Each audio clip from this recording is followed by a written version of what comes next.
federal judge in Texas saying President Joe Biden cannot end the Remain in Mexico policy just yet. That ruling marking a setback in the president's push to end the controversial Trump-era policy. The administration has tried several times to retire the program, which sends certain non-Mexican citizens entering the U.S. back to the Mexico side while their immigration proceedings play out. At the same time, next Wednesday marks the end of Title 42, the pandemic-era policy letting border officials turn away migrants seeking asylum in the U.S. With officials expecting a major influx at the border next week, News 4 San Antonio's Jordan Elder joins us live with how San Antonio is already getting ready. Jordan. Robert, here at the Migrant Resource Center, up to 1,800 people are showing up each day. And with the projected end of Title 42, leaders say that number could increase.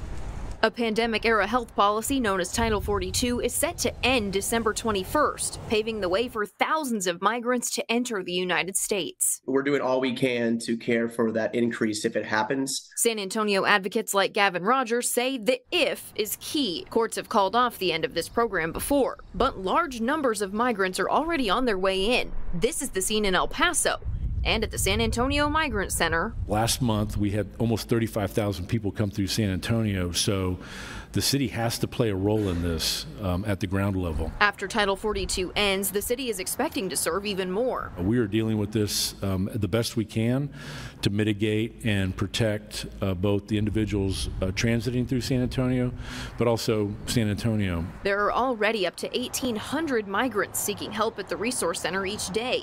The city now looking for ways to house them safely without reaching max capacity. And we also work with the airport and potentially moving people to the airport if their flight leaves 12 hours out versus a 6 hours out. An airport spokesperson tells us they do have the capacity to accommodate everyone upon their arrival. Now resource groups say they're just waiting to see if the policy really does end. We'll see maybe an increase of people coming through San Antonio, but that does not change the fact that we will do all we can to serve those and our neighbors around us. Spokesperson for the El Paso Sector Border Patrol tells me that they are still seeing an average of 1,700 migrant encounters a day. He says due to this high number, it is inevitable that some will get away. But unfortunately, gotaways is something that happens. It's when we've been following a group of migrants and we lose those migrants, we lose the probability or the chances of making that arrest, right? We lose the certainty of arrest of those migrants. That was Carlos Rivera, spokesperson for the U.S. Border Patrol El Paso sector, explaining the term gotaways after a national outlet captured video of migrants running into the United States. The reality is that we've had to move resources, allocate resources to the situation at hand here at the Chihuahuita area. Rivera adds while the Anapra area in New Mexico is typically busy in the mornings, migrants getting away are a result of the current migrant surge. It is something that happens every day, where we have to report gotaways. We're again going back to having 1,700 migrant encounters a day. That is what we apprehend. That is what we have, in our custody. But our agents are out there, counting those gotaways and reporting. As for operations at the border, the use of Title 42 continues, despite the growing number of people seeking asylum across the border. We're still operating under Title 42 here for the El Paso sector. We're still expelling those migrants that are amenable to Title 42, but again, going back to it, the majority of the migrants that we're seeing here are looking to seek asylum. There are nationalities that are not amenable to Title 42. This has major implications for the number of migrants we could very quickly see coming across our border. Now, reaction pouring in from local and national organizations tonight. We first hear from Ruben Garcia. He's a longtime immigration advocate, as well as the director of the Annunciation House. He has historically been a critic of Title 42 and says he agrees with today's ruling. I have been advocating for this for several years now.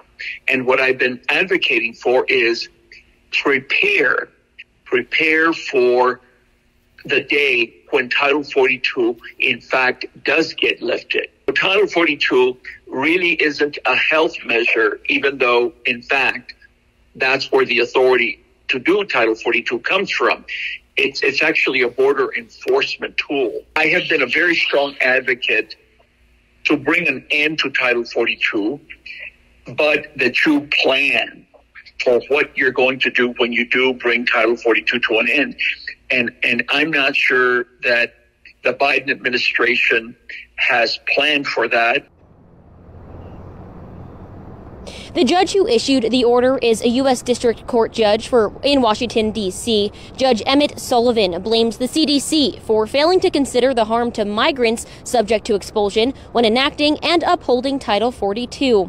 Sullivan wrote in the order, quote, "It is unreasonable for the CDC to assume that it can ignore the consequences of any actions it chooses to take in the pursuit of fulfilling its goals, particularly when those actions included the extraordinary decision to suspend the codified procedural and substantive rights of non-citizens seeking safe harbor."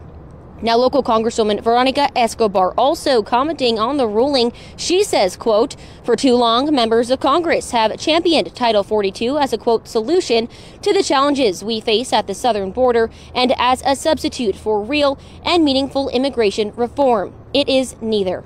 Now, we have reached out to U.S. Customs and Border Protection officials asking if they are expecting anything to come down from Washington. We're also waiting to hear back from the city of El Paso. Meantime, it has been radio silence from the White House. The Biden administration has yet to comment if they will block this order or not.